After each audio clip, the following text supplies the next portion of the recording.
ओम भूर्भुवः स्वः तत्सवितुर्वरेण्यं भर्गो देवस्य धीमहि धियो यो नः प्रचोदयात्। आइए आज हम सभी एक ऐसी कथा पर चर्चा करेंगे, कहानी पर चर्चा करेंगे। भगवान स्वयं किसी न किसी रूप में किसी से दिलवाते हैं। एक ब्राह्मण जो शिव जी के अनन्य भक्त थे, निरंतर शिव की पूजा में संलग्न रहते थे, निरंतर भगवान शिव की खूब पूजा करते थे और घर की स्थिति भी इतनी मजबूत नहीं थी, आर्थिक रूप से बहुत कमजोर थे, गरीब की हालत में जीते थे। उनकी धर्म पत्नी निरंतर लोगों के यहाँ आटा पीसकर, बर्तन साफ करके, झाड़ू पोछा करके काम चलाती थी और इस प्रकार से ब्राह्मण देवता भगवान शिव की आराधना में निरंतर लगे रहते थे। कभी भगवान से कोई शिकायत नहीं होती थी कि हमें ये नहीं दिया, वो नहीं दिया। भगवान की सेवा आराधना करते रहते थे और ऐसे सेवा करते बरसों बीत गए। एक बार श्रावण का महीना था। उस श्रावण के महीने में उनकी शिव में विशेष आस्था होने के कारण शिव जी के आराधना में उन्होंने एक अनुष्ठान किया और 1 माह तक निरंतर 1000 बिलपत्रों पर राम नाम लिखकर वो उस पर चढ़ाते रहे। 29 दिन बीत गए उनकी सेवा साधना के। अब 30वां दिन आया तो वो भगवान की आराधना में लीन थे। इतने में योग संयोग से माता पार्वती और भगवान शिव वहां से गुजरे। माता पार्वती ने भगवान शिव से कहा कि प्रभु, ये आपका परम भक्त है, अटूट निष्ठा रखता है, लेकिन फिर भी कितने कठिनाइयों से जीवन जी रहा है, खाने का भी इनको कई व्यवस्था नहीं लग पाती, फिर भी आपकी आराधना निरंतर कर रहा है, आप इनको कुछ देते क्यों नहीं? तब भगवान शिव ने कहा कि आज इसके अनुष्ठान की पूर्णाहुति के साथ इसे मिलेगा,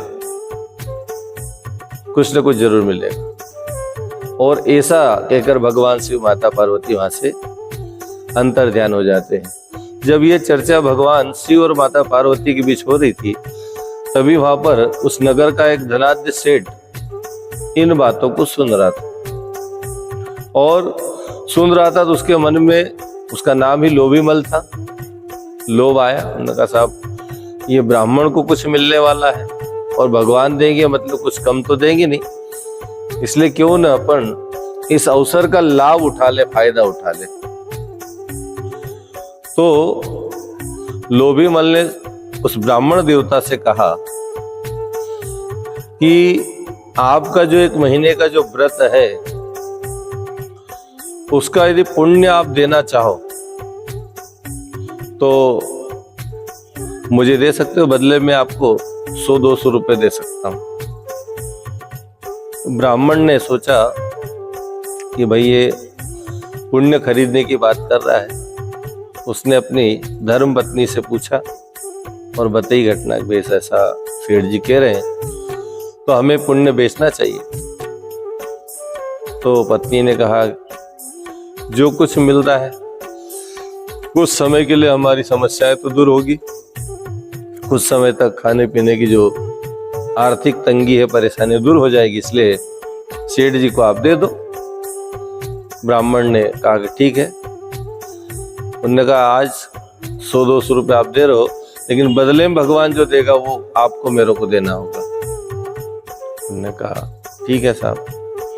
सेठ जी ने उसको पैसे दे दिए और सेठ जी मंदिर में ही बैठ गया। उन्होंने कहा, साहब मिलेगा तो ही मिलेगा।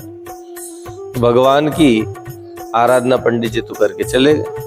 अब सेठ जी को तो लोभ था कि कहीं ना कहीं हमें मिलेगा। शाम हो गई, 7 बज गई, 8 बज गई और इसी कड़ी में समय बीतता चला गया। 9 भी बज गए और 10 बज गई। तब तक सेठ को कुछ मिला नहीं। 11 बज गई तो सेठ सोचने लगा कि शायद भगवान भी झूठ बोलते हैं, भगवान भी कहीं ना कहीं मजाक करते हैं, पर अपने से झूठ बोले। और ऐसा भगवान को कोसने लगा।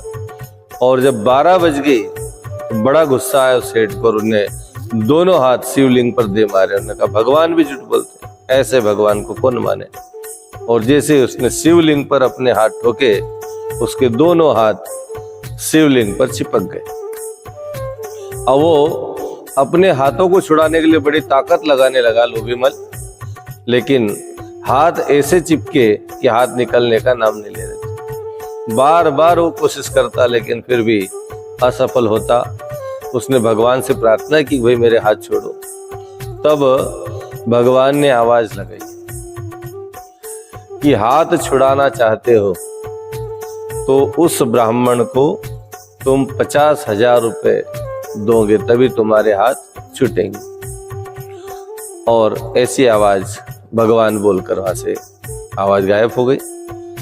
अब खूब कोशिश करने के बाद जब उसके हाथ नहीं छूटे और ऐसे सवेरा हो गया, सुबह सुबह वही ब्राह्मण देवता वहां पर पहुंचे। उन्होंने कहा साहब क्या हो गया, हाथ खोलिए, भगवान से दूर होइए। उन्होंने कहा साहब ये छोड़ नहीं रहे भगवान, आप तो हमारे घर सूचना भेजिए हमारे बेटा और बेटी को कि वो हमारे लिए जो है 50,000 रुपये लेकर आए।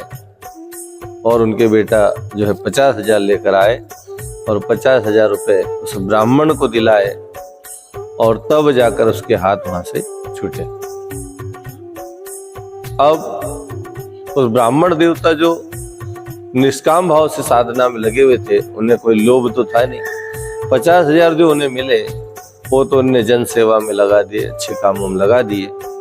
और इस प्रकार से भगवान शिव ने माध्यम निमित्त किसी को बनाया, लेकिन ब्राह्मण को दिला दिया। माता पार्वती कहती है कि प्रभु आपने तो कुछ नहीं दिया। तब शिव जी कहते बोले हम कहाँ से थे, हम दिला सकते हैं। किसी की भी मदद ईश्वर किसी रूप में किसी से करवा ले, ये बड़ी बात है। भगवान भी कैसे देते हैं या किसी से दिलवाते हैं, किसी को निमित्त बनाते हैं, माध्यम बनाते हैं। भगवान शिव की आराधना उस ब्राह्मण की सफल हुई। साधना कोई सी भी हो, साधना में 2 चीजें बड़ी महत्वपूर्ण होती है। एक का नाम है श्रद्धा, दूसरा का नाम है विश्वास। श्रद्धा और विश्वास जहाँ होती है, शिव और पार्वती स्वयं प्रकट होते हैं। और यही बात उस ब्राह्मण के जीवन में घटित हुई। इसलिए श्रद्धा विश्वास के साथ भगवान की आराधना करने से निश्चित ही भगवान का दर्शन, भगवान का अनुदान, भगवान के वरदान, भगवान का आशीर्वाद हमें प्राप्त होता है।